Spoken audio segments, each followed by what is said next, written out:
This episode of Access to the Arts has been made possible through the support of First Bank Richmond, with 8 locations in Wayne County to serve you. First Bank Richmond and you, doing great things together. Hi, I'm Eric. Thanks for joining me for this month's Access to the Arts. On the way, Melinda Wilson will have an artist spotlight. I'll have a conversation with Jessica Raposo about the new album 2x3, music from Nathan Froby that she's performing on. And we'll also have a conversation with Joe Lepone from Earlham College. Welcome to Access to the Arts.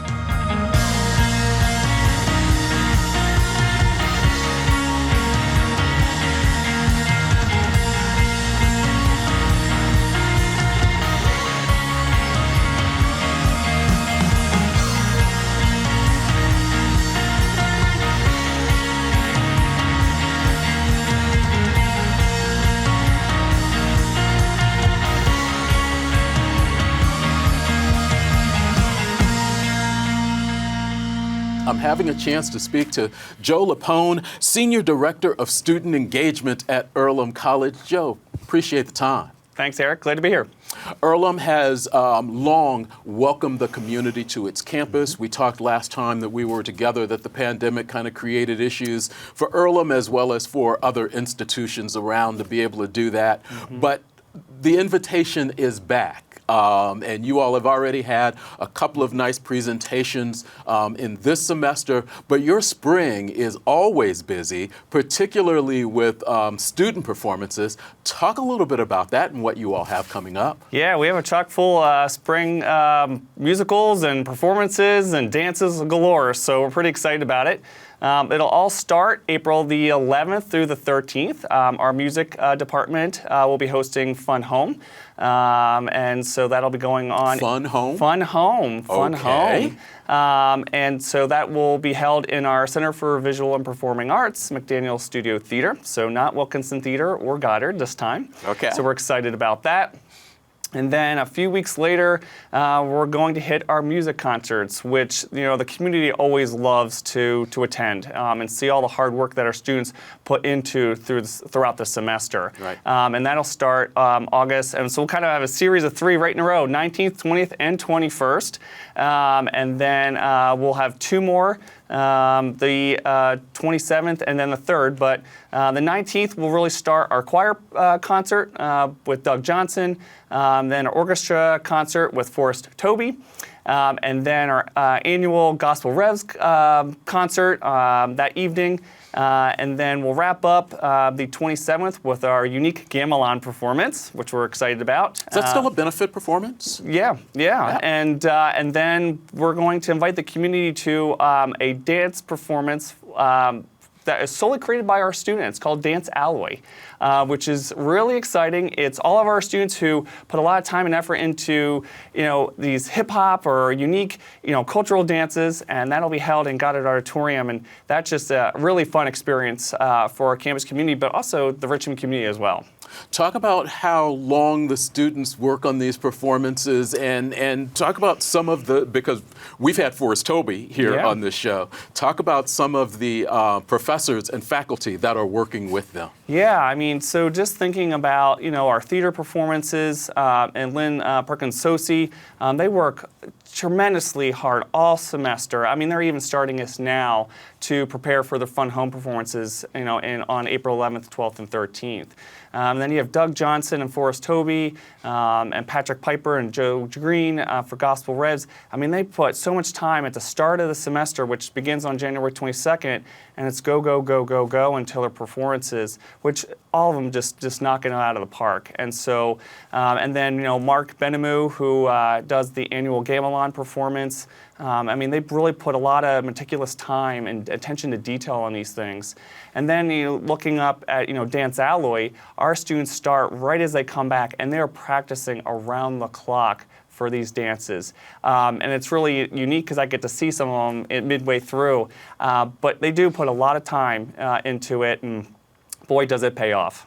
Talk about Gospel Revelations. That is an organization, obviously, that has long been a collaboration between Earlham and the community. Correct. The pandemic, I assume, created some issues for that, and like other organizations, maybe down a little bit in membership? Yeah, I mean, the singers, in the bass, we're slowly getting back. We've had our long-standing community members who have always been a part of singing in that, which is great. If you're interested in singing, anyone can reach out to me or Patrick Piper or Joe Green at Earlham College. We're happy to have you sing in those performances, but even just attending overall, it's on a Sunday night. This is the 21st at 7 p.m. in Goddard, and so everyone is welcome to come out and have a really good time. It's a lot of beautiful choir music and gospel music, so we're just really encouraging people to come back out again, really hear a lot of our different performances that we have. Earlham's a really unique place. Talk a little bit about how you have worked through your issues to make this welcoming to the community. Masks aren't required, anything of that nature, but people can still do that if they want. Yeah, so we're not requiring masks anymore, but obviously if you feel that you need a mask, feel free to come and bring your mask with you. But really it's just trying to work with our community partners to really say, hey, our doors are open. Come back, come see us. We have a lot of unique things going on campus. A lot of it's free. We do not charge, which is really unique. And especially I know sometimes money might be tight here and there. So these are all free performances, maybe an hour or two at max. Come see us. We're happy we're happy to have you. Most people are easily able to find Goddard Auditorium. That's a place that they've been going to for a while, but you've mentioned another performance venue. What building is it in? How easy is it to find? Yeah, so a lot of our our two areas is Lingle Recital Hall and McDaniel Studio Theater, which is in our Center for the Visual and Performing Arts. That's on the south side of campus, so you'll go down College Avenue and the G Street entrance, and you'll come in that way. And it's a really nice, beautiful, modern glass building off to your right, and it'll say Center for the Visual Performing Arts, and you'll walk through the main doors, and you'll usually be greeted by my smiling face. All right. Joe, glad to have you back. Glad the community is welcome to come back to Earlham College. Looking forward to the performances, and looking forward to having you back regularly on Access to the Arts. Thanks for the opportunity. Glad to have you here.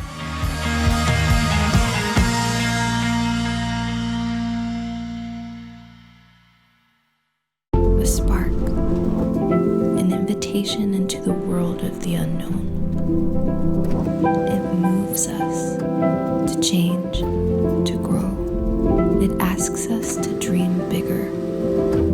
An idea is better shared. It ignites us, and we make each other bright. We can do great things together. WCTV supports local entertainment. WCTV supports local information. WCTV supports our local students. WCTV needs your support to continue supporting our community, and it's easy to do. Become a member as an individual or family. Nonprofit and business memberships are also available, with benefits including video production and program sponsorship. Membership donations are critical, and when deciding where your support dollars go, support an organization that serves the community you live in. Visit WCTV.info or call 765-973-8488.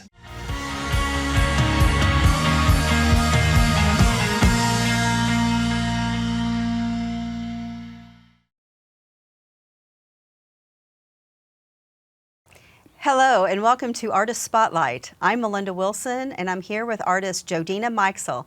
Hi Jodina. Hi. So glad to have you with us today.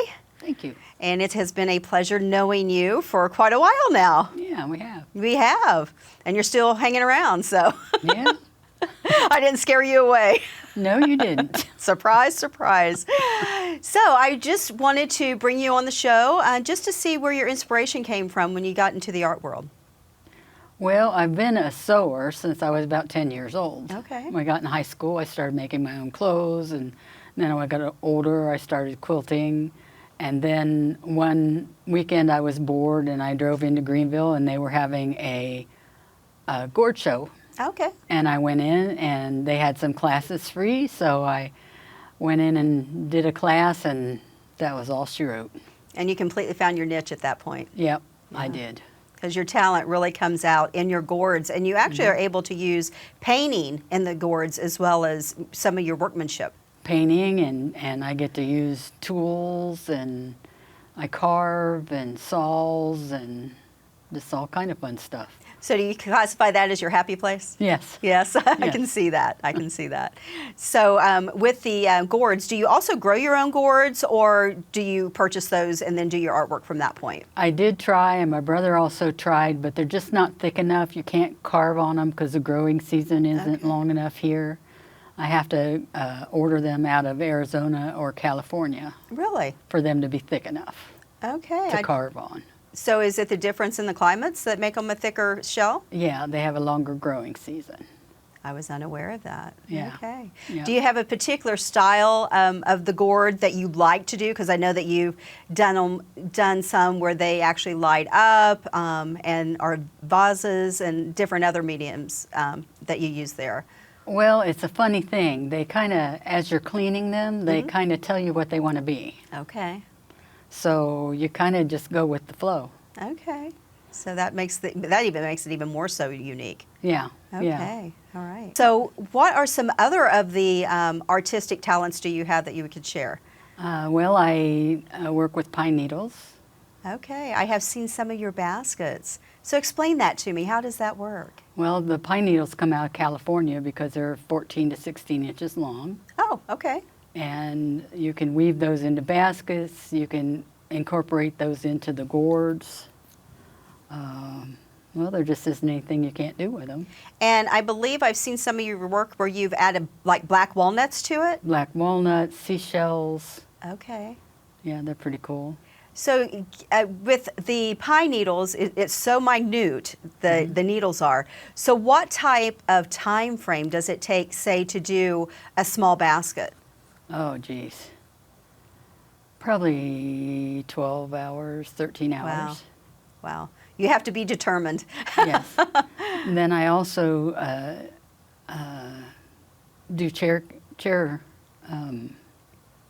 I lost my train of thought. Chair caning? Chair caning Okay. and basket weaving. Okay. And then I also work with Irish threads and make baskets too. Really? So can you explain that method with us before we go? You take thread and you weave it around cardboard, I forget what it's called, rope. Okay. And that takes forever too, but when you're done, it's so sturdy. You can't believe how sturdy it is, but I made my father one before he passed away, and it probably took about 18 hours. Wow. But how rewarding with the finished product? Oh, it was really cool. Oh, I can imagine. And I assume that you do several colorations in that as well. Yes, I made a design in it, and kind of like the Indian weavers do. Okay, all right. Well, once again, you are full of so many different talents, and you just love to work with your hands, which is amazing. There just isn't anything I wouldn't like to try. Absolutely. Absolutely. Well, that's very interesting. Thank you. Do you ever have like what they call, a creative block? And if so, how do you actually overcome that? Oh, I'll go to the internet and look around there for ideas, Okay. or go outside and see if there's anything in nature that catches my eye, or that's just kind of how it works. It's one of those, where with God's creation, He put us in with nature, and it speaks to us, doesn't it? Yeah, it does. Yeah. It does. So do you have something on your bucket list art-wise that you would like to do at some point? I do. I recently took a stained glass class, and I'm going to start working on stained glass. And there's some pretty cool things in the future, but I'm not going to get too far into that because that's going to be a surprise. Okay, I'm looking forward to hearing that. Hopefully I'm one of the first to find out. You probably will be. Yes. Well, I want to thank you again for joining us today. Okay. Glad to be here. Thank you. And we want to thank all of you for joining us on Artist Spotlight.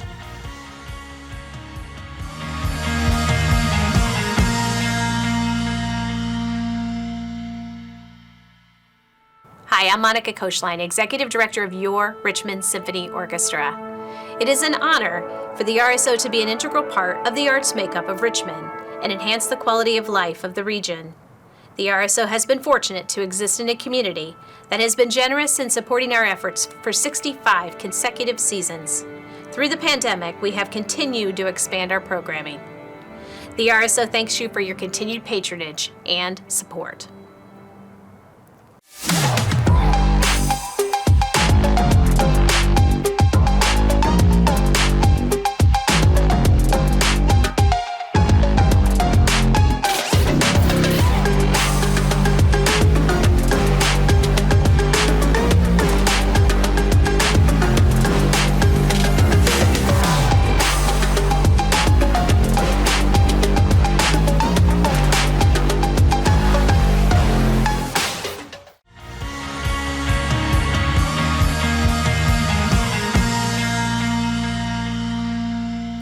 Thanks again to Melinda Wilson for handling the artist spotlight for us. We've got a few more of those that you'll be able to see in the coming months here on Access to the Arts. We're going to have a conversation, almost a follow-up conversation with Jessica Raposo, Associate Professor of Music and Chair of the Fine Arts and Performing Arts Department at Indiana University East. When we had a chance to speak to you before, you kind of laid the information on us that you had an album coming out, music that had been composed by Nathan Froby, who had been here on the Indiana University East campus. We are into the 1st of February. We're at February 1st, actually, when we're doing this conversation. The album releases tomorrow. Yes. Is there a certain excitement about this for you? Oh, yes. This has been such a long process in a sense. You know, Nathan and I started working together in 2019. He wrote his first piece for me in 2020, just as a last minute, we need a piece for a concert. Let's compose a piece and perform it together. And that led to, you know, this wonderful set of pieces that he put together for flute. We did a concert of that. But this has been going on since 2019. You know, so yeah. You said 2019. My thought had been that you all had known each other, had had some type of relationship previous to that. But it turns out I was sitting in the audience for a concert that you were doing in the lobby of Whitewater Hall. I guess he was there also and heard the performance. And you were playing with a professor from Ball State, a friend of yours. Yes, Dr. Mihoko Watanabe is the flute professor up there. She and I have known each other since our college days, and had formed a duo Rouge, and we were performing together a few pieces on that concert, and he got to hear piccolo flute and alto flute on that concert and said, oh, there's a lot of potential here. Let's see what I can do with that. He loves playing with colors and textures, and you get a lot of those over the span of all three instruments. So talk about Duo Rouge. When people hear that concert, everybody hears music differently. When you hear it and when you play it, what are you feeling? What are you hearing? I mean, what I love about what Mihoko and I are doing is we really are trying to get it's not even the complete full range because there's still a bass flute and a contrabass flute. But between the piccolo and all the way to the alto flute, you get such a diversity of sound that can be made on the flute. And when you start layering those together in different ways, and you don't always hear that, you know, it's just sort of fun to see what type of ring you get in the hall, what type of vibration that gets happening with it. Because when it's really locked in, and she and I have discovered that we're good at locking into each other, you just get this extra little ring in your ear of the harmonies that are locking in together, and it just creates all these other overtones, and it works out so beautifully. It's just so much fun to play. Talk about Nathan's composing. What kind of drew you to the work that he was creating? He loves telling stories through music. So the first piece he wrote for me is called Scenes for Wind and Hammer, because the flute was the wind and the piano was the hammer. But then he took those concepts and he said, all right, what are other places that we see those? And so he wrote a movement called Whispering Mines. So the idea of the air moving through mines underground. Another movement was ice sculptures. So the idea of the hammer chipping away on ice. The third movement is Forged in Flames. That's, you know, the blacksmith shop with the anvil and the different sounds you could make from that. And so the melodies and the harmonies and the rhythms that he was infusing in those were just so exciting to play and create those images.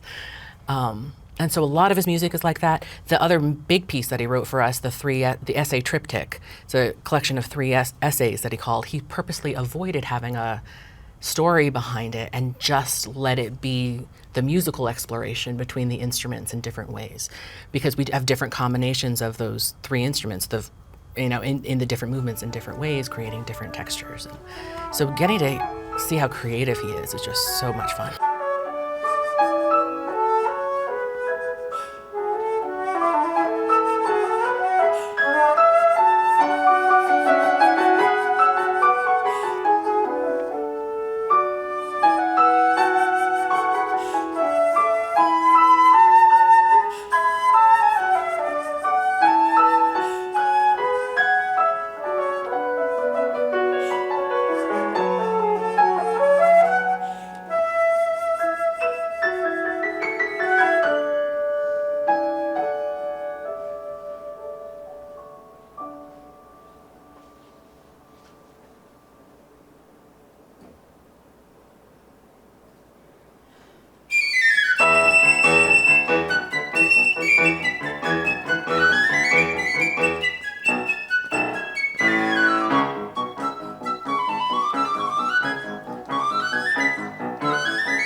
The album is called 2x3. Mm-hmm. Talk about, if you can, where that title came from. What was the creation of that? Pretty simple. 2 flutists, 3 flutes each.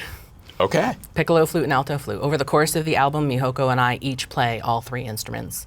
Sometimes it's with a pianist as well. Michael Sarago, also at Ball State, performs with us on the album. So sometimes it's piccolo and alto flute, sometimes it's the 2 regular flutes, sometimes there's one movement where we both play all 3 flutes. There's another piece that's just the 2 of us playing flute and alto flute. On Scenes for Wind and Hammer, I'm playing both flute and piccolo. On the set of Meditations that Mihoko plays, she's doing flute and alto flute. So we have a really nice mix of that, and that was the concept behind both the duo and the album.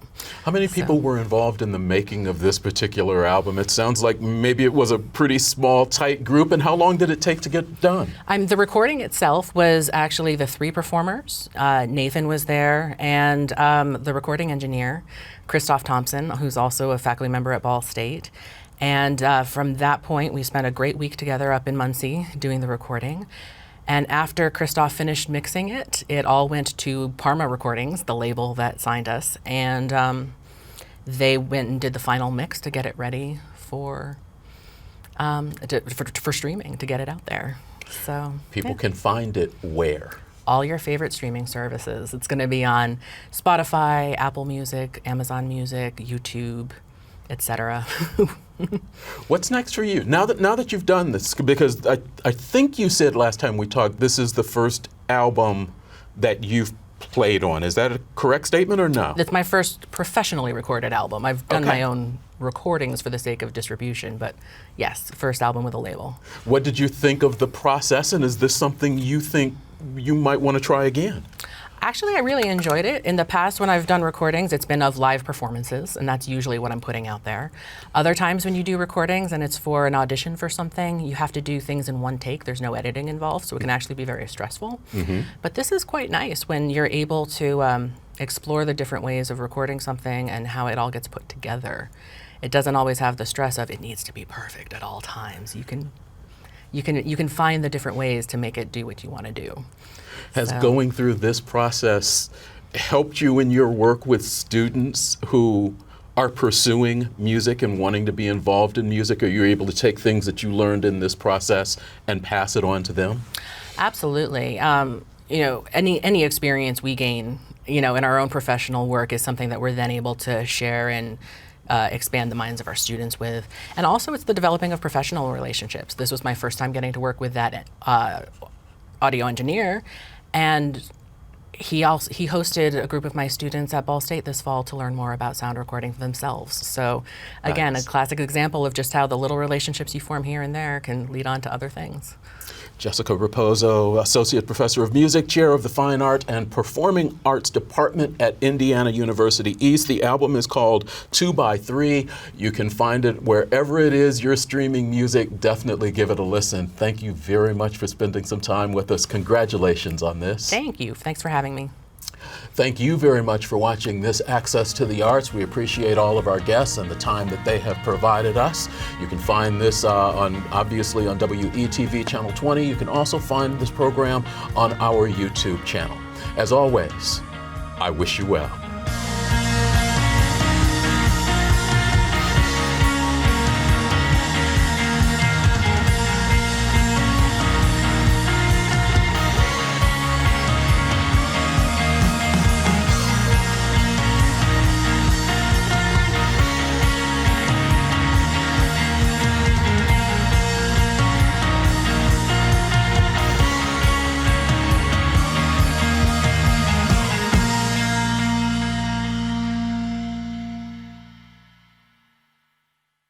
This episode of Access to the Arts has been made possible through the support of First Bank Richmond, with 8 locations in Wayne County to serve you. First Bank Richmond and you, doing great things together.